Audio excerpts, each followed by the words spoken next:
Present na sina Stephen Curry, Porzingis, Al Horford sa kanilang laban kontra Sacramento Kings. Ito ang kanilang pangalawa sa kanilang huling dalawang laban. Yung panghuli kasi ay laban sa Clippers.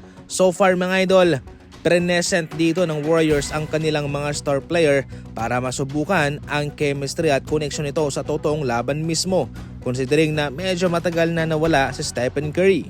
Naging maganda naman ang kanilang execution at nakakasabay sila laban sa Sacramento Kings. Medyo naglilimp itong si Stephen Curry sa isang timeout mga idol, pero nanatili naman siya sa laban. Kailangan na mag-ingat dito ng Golden State Warriors considering na medyo delikado itong kanyang tuhod mga idol.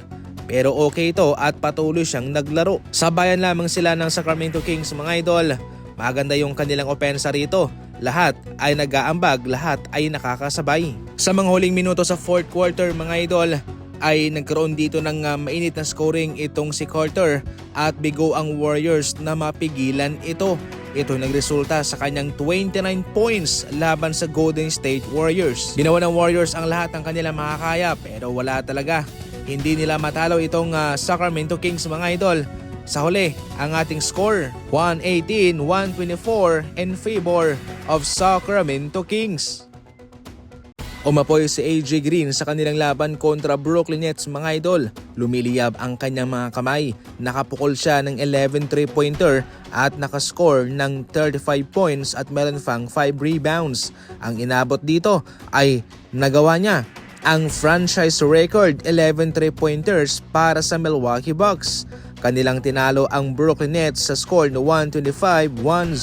Eliminated ng Milwaukee Bucks mga idol para sa playoff contention. Bigo rin silang makapasok sa play-in bracket. Sa ngayon ay nag-e-enjoy na lamang sila sa kanilang mga natitirang mga laban. Parehong binigyan naman ng OKC Thunder at ang Denver Nuggets ng pahinga ang kanilang mga star players sa kanilang tapatan. Panalo ang Nuggets sa labang ito 127-107. Nasa 20 puntos ang tambak ng Nuggets dito mga idol. Para sa OKC Thunder, hindi na big deal ang labang ito. Pero para sa Nuggets naman, malaki ang panalong ito para sa kanila sa kadahilanang ito ho'y magpapanatili sa kanila sa pangatlong posisyon versus Los Angeles Lakers. Ito ho'y makakatulong sa kanilang posisyonan. Samantala para sa labanan sa pang-8 posisyon, nagdomina itong Portland Trail Blazers laban sa LA Clippers. Tumala ng 35 points itong si Deni Avdija para pangunahan ang panalong ito laban sa LA. Si Leonard 24 points, Lopez 21 points. Kinulang ang Clippers dito mga idol.